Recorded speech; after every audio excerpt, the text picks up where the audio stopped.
Hey, what's up, everybody? It's Brian from USA.Patriot.Cards, and today I wanted to do a quick video just talking about what feels sort of like the end of an era for me. I'll call it a 7-year cycle, and I'm hoping to get at least 4 more of these 7-year cycles in before it's time for me to hang them all up.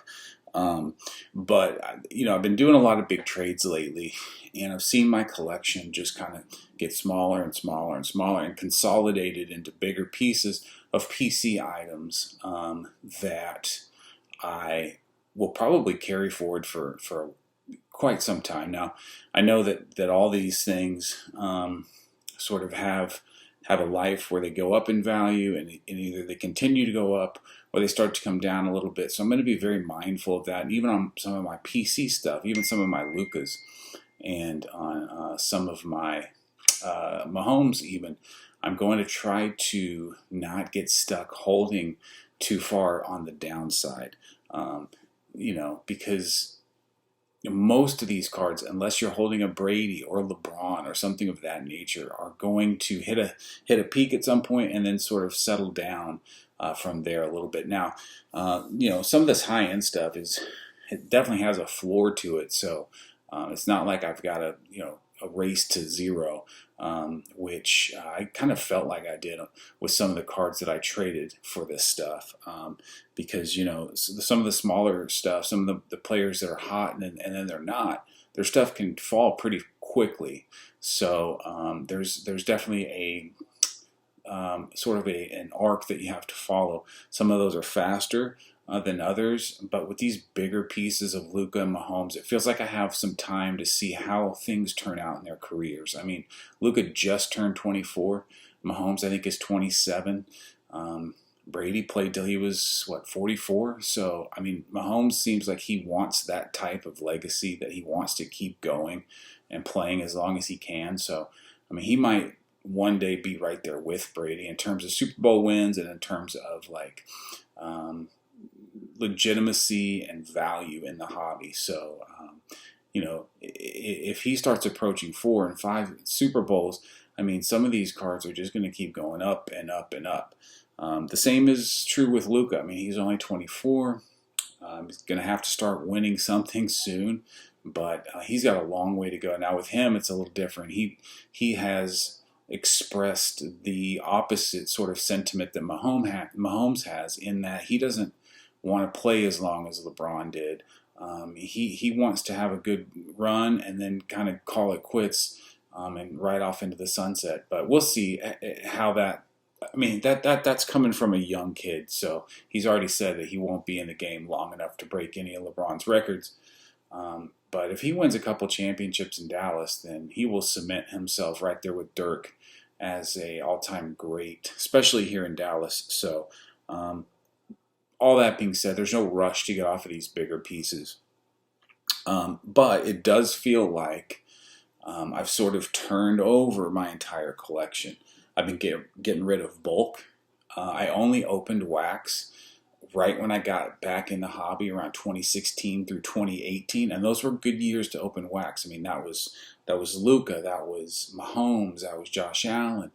What brought me into this was Dak and Zeke. When they hit the scene in 2016, I had a bunch of bulk from opening wax from those years, and I have pretty much got all that stuff out of here. Yeah, so I just feel like this is almost a chance for me to start over in this thing. 7 years ago, my son and I went down to a card shop in Dallas, and we were opening Topps Stadium Club, and he pulled this. I've told this story before, but he pulled this Correa out of 2016, I believe, Stadium Club. And it is a one-of-one on-card auto, and that was at the time when Correa was I think it was his second season. He was the face of that Stadium Club product that year. And so it was a huge hit for us, and that was so exciting. We still have that card today. That card will always be in our collection. But that's what got it started. I really quickly realized that breaking and ripping wax just wasn't going to be sustainable for me. It's fun, but it's just not financially efficient. It's not a financially efficient way if you're a collector to go get cards that you collect.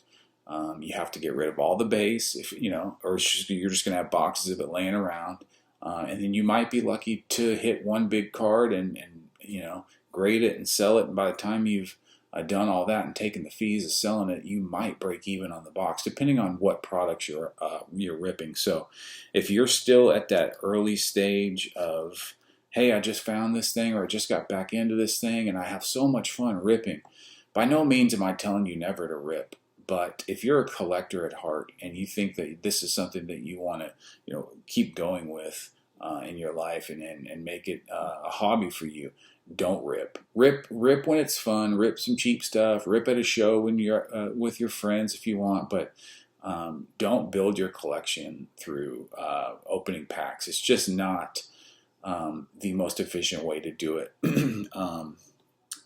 But yeah, just having so much of my stuff gone and into bigger cards, I wanted to just do a quick run through and look at some of the stuff that I still have from the early days, and then some of the stuff that I've actually turned my entire collection into. Now, I still have a bunch of cards in a briefcase and some two rows behind me, but I'm telling you, my collection is definitely getting smaller and smaller with bigger and bigger cards. So I'll quickly show these two.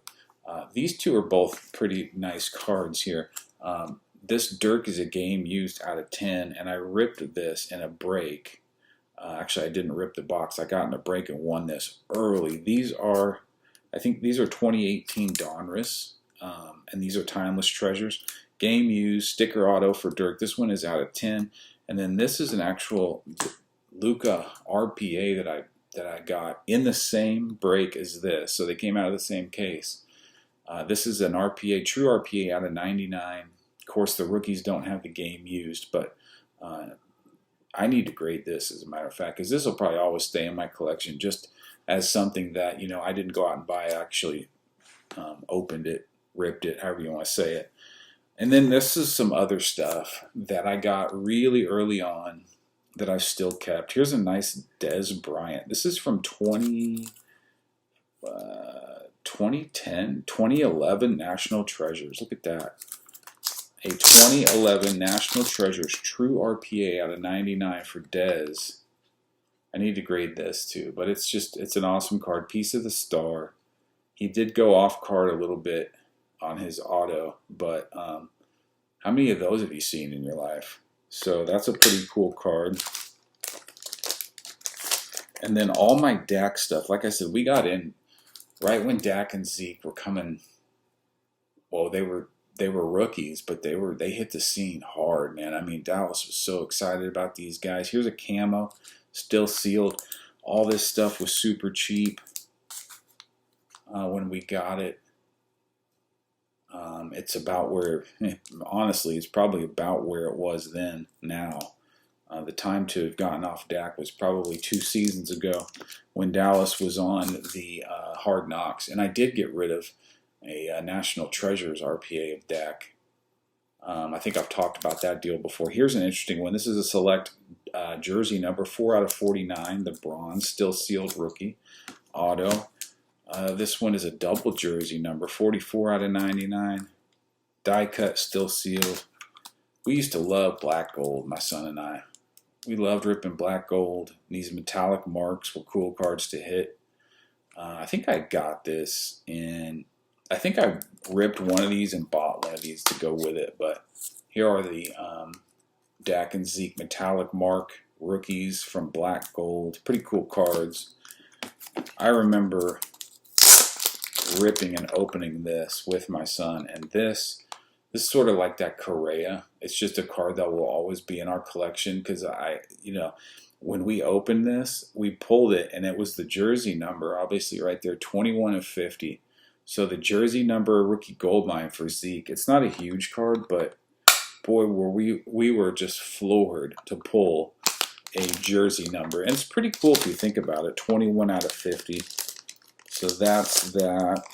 And then finally, this was the first big eBay purchase I had back in the day. The Dak Zeke Spectra. I think this was one of the first singles I just said, you know what, I want this card. I'm going to go out and get it. I think it was like 500. I could easily get that today for this. But, you know, it's in the collection. I was going to say, this sleeve doesn't do it justice because it really pops, but I'm not going to mess with it. The pink Spectra. And this, everything under here is stuff that I traded for along the way. And as I sit here today, this is the bulk of my high-end collection. Again, I have a bunch of stuff that I've either bought or just haven't traded. So all of this is stuff that I've traded for. That was the criteria to get in this stack. It had to be a card that I've traded for in the last 7 years. So let's take a look at the basketball stuff first. This is a beautiful card. The Immaculate RPA for Luka, the premium edition out of 24. Now, the unique thing about this is this was a redemption first off the line. And so if these haven't been redeemed by now, they are not going to be redeemed. Panini will not issue this card any longer in the first off the line Immaculate boxes from 2018. So whatever is out there is out there. I've only seen, I think, 9 total graded. Mine's not graded, so that doesn't mean there aren't more out there, but out of 24, I think there's probably 15 or less. I bet half of these are still in boxes as redemptions. This was a trade not long ago, a couple shows back. I remember I gave a Tatum Green Prism PSA 10. This is the first year Mosaic Blue Luka rookie. Unnumbered, but color matched. This is a deal I did with a friend of mine named JR recently. This is a Pop 6, I think, or a Pop 4. I can't remember. But super, super low pop on the checkerboard in a 10 condition. So that'll always be a nice piece of my Luka PC. The Tiger. This was a big trade. A big trade that was done last basketball season when they were in the playoffs. I think it was, I got this at the beginning of the Western Conference Finals when they were playing the Warriors. I'm a little upside down on this trade. But these don't come up very often. And what I traded for, let's see, I gave a Josh Allen, I think no feet. These are all PSA 10 auto contenders. I gave an Ohtani. That's the one I wish I could get back. The Ohtani first Bowman PSA 10. Just the base auto, you know, where he's pitching. The flagship Ohtani rookie. And then I gave a blue ice Joe Burrow, an orange Joe Burrow, and a silver auto Joe Burrow for this Tiger Luka. This was a recent pickup. A couple of shows ago, gave the Mahomes National Treasures Futures card, the acetate on card. I think they're numbered out of 25. It was in a PSA 9 for this white sparkle out of Optic. Now, the interesting thing about this, and the reason I still have this in the SGC case, there are no 10s. There's a known flaw on the edge of this card. It's kind of hard to see in the case, but I think the highest this could grade is a 9. There are no 9.5s, and there are just a couple PSA 9s. I think there was 1 or 2 BGS 9s, and then there's this SGC 9, but there's also 8.5s and 8s. So for me to try to, like, I know I can't cross this into a 10, so I'm just going to be happy with the SGC 9. You slap it in one of these jackets here, these cardcasepro.com jackets, and actually I think it looks really nice like this. So happy to have that. This was an early trade. Actually, I had 2 of these, and then I traded one to JR in the deal for that checkerboard. But it's the Fast Break blue color match Luka rookie. I call it the poor man's color match. Now we're getting into some of the more recent trades I made. You might have seen the video where I talked about this Mojo Luka auto. This is out of 25. This is 3 out of 25. Super cool card. These next two I got together at the same show. This is a blue Contenders rookie ticket. This card is just sick. This is the true, not the variation. There's another variation with a different photo, but this is the true blue Contenders color match, and then here is the Prism blue. I'd like to upgrade this into a PSA 10 at some point, but for now, I'm happy to have it in the 9.5, and then this one was the most recent one. And I'm sure you've seen that video, unless you're brand new. This was the last video I did. I talked about this. So go watch that if you have any interest in seeing how I acquired this. But this one is just so cool. 7. So it's half the jersey number. 7 out of 25 on the true Contenders cracked ice Luka auto. Some football stuff that I traded into over the years. A CD Lamb white sparkle. This Deshaun Watson, I'm still kind of waiting for this thing to have its run, but the camo to go with my, well, I'll show it to you here coming up, to go with another big camo I have. But we'll see what Deshaun does. I think he's still got a lot of what he used to have. I think he can get back to top 6, 7 quarterbacks in the league. This I did, man, if I showed you what there's a picture, see if I can dig it up and throw it on here, but if I show you what I gave for this, I mean, it was a bunch of Michael Porter Jr. stuff, Trey Young stuff. I mean, the guy I traded to was a repacker, and he just wanted graded, cheap stuff. So I got this, and the thing about this one, this is a blue scope. This is another one that I traded into, the Josh Allen blue scope from the same year, 2018 Prism. The blue scopes are supposed to be out of 99, as you can see on this Josh Allen, out of 99. The Lamar is stamped to 15. I don't know if it's because he said I'm only going to sign 15 of them. I don't know why his is so short printed, but it is. So that's a really cool color match for Lamar Jackson. And that's, aside from an RPA like out of MT or Flawless, that's got to be one of the coolest Lamar Jackson rookie autos. And then, of course, this one. I still believe in him. Still believe in him 100%. The blue scope Josh Allen. Also this green Prism. This is a retail super short print. This is a Pop 2. So this is a really intriguing card, especially if you're a Josh Allen super collector. And you know, the green autos the green prisms without the autos. See those all the time, right? Across basketball and football. But it's the green with the auto. That's the super short print. Comes out of retail. Here's some big boys. I did this trade right before the season. Gave a Josh Allen silver, gave a Julio Rodriguez first, gave a Lamar Jackson silver, and I gave a Lamar Jackson prism. Camo prism, non-auto on the Lamar. But yeah, out of the 2018 sets, I've talked about this before, those silvers were 1 per box. So those are definitely big cards. But this, man, out of 25 camo auto, it's huge.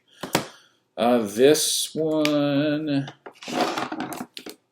I just did with a friend of mine, High Grade Hits. Shout out to Wes out in DC. Just moved, actually. Got out of the swamp and into the burbs, into the Baltimore burbs. But this is a Burrow championship ticket, 9.5. Beautiful card. Love Joe Burrow. If there's one guy that's going to push Mahomes every year, I think it's going to be him. I'll save the last one that's underneath this. This is one of the pieces I got back in that Dak National Treasures card that I traded, the RPA. Used to be a bigger card before his fall, but I think it's gaining some steam now. The Topps Chrome Green. This is out of 99 on card with a gold Mike Baker. This is the only Vladdy card I have left. I had 3 first Bowmans, 2 greens and a purple. moved them all in Luka trades. All three of them went in trades for Luka cards. But I still have this 2018 rookie for Vladdy. Rookie Kaboom. This was a recent trade for one of the only vintage cards I have. But it's the 63 Topps Pete Rose Floating Heads. Very cool rookie there. And then this is my guy. Actually, I have 3 of these, but 2 of them I bought, and they're PSA 10s. I did a trade for this with a friend of mine, Tyler, and his dad. Great people. Back at a Dallas card show a couple, let's see, had to have been late summer, last summer, at the end of the baseball season. Gave some quarterbacks, gave a Josh Allen. I think I gave a Justin Herbert for this. True Bobby Witt Blue. Now this one, this was a small trade I did at a Dallas show a while back. I had a PSA 10, but I sold it. I decided to keep this one just because the subs are so good. I might cross this over one day, I don't know. But this one was in a deal I did 2 years ago. This was a big, huge piece in a deal I did for a huge card that I can't really talk about because the guy that I traded the huge card to get this, I think he wants to remain quiet. I think that whole trade he wants to keep kind of quiet, so I'll respect him. But yeah, the gold field level Mahomes rookie out of 10. How about that? A true gold Mahomes rookie. Every day that I have this in my collection, it's like, wow, I can't. I mean, I'm holding a freaking like Tesla right here, at least, right? But yeah, that's it. Those are the cards I've traded into. My hobby goal for 2023 is to not spend any more cash money, no new money. So I can sell cards and I can spend that money, but no new money for me in the hobby. We're going to see how long I keep that going. It's a fun goal to have because I'll tell you what, selling is just as fun as buying. But it's also just to keep trading. So Dallas show is coming up in a couple days, and we're going to see what that brings. I'm going to do my best to get a ton of footage and throw together an epic video for you guys. But yeah, it just feels like the 7-year cycle is over. Hope to get 4 more. Let's see, if I got 4 more, that's 28 years. I'm 47, that'd be 50. So if I got 4 more, I'd be about 75 years old. I'll still be collecting past then, but if I can get 4 more, I'd be happy. What about you? Do you guys feel like you've had cycles? Do you feel like you've learned or you've evolved in your collecting style, or you've sort of learned some of the pitfalls and how to stay away from them? Talk to me about it. Make a video. I'll watch it. Talk about how you're curating your collection, because you know what? At the end of the day, it's not just a bunch of cards we go out and buy. It's an entire living collection that we curate, that we talk to people, make connections with people, meet people, do mail days, send off our cards, income new cards, take those cards, sell them, trade, buy. I mean, at the end of the day, when you look at what you've created and what you've curated over the past 7 years, in my case, it's pretty impressive, and it tells a life story. Yeah, I feel like I've sort of turned this whole cycle over, and we're about to go into a new one. Can't wait to see what my collection looks like in 2030. Hopefully you guys will still be watching my videos, and hopefully I'll still be making them. But thank you for watching this one. We'll talk to you on the next one. Thanks, guys. Bye.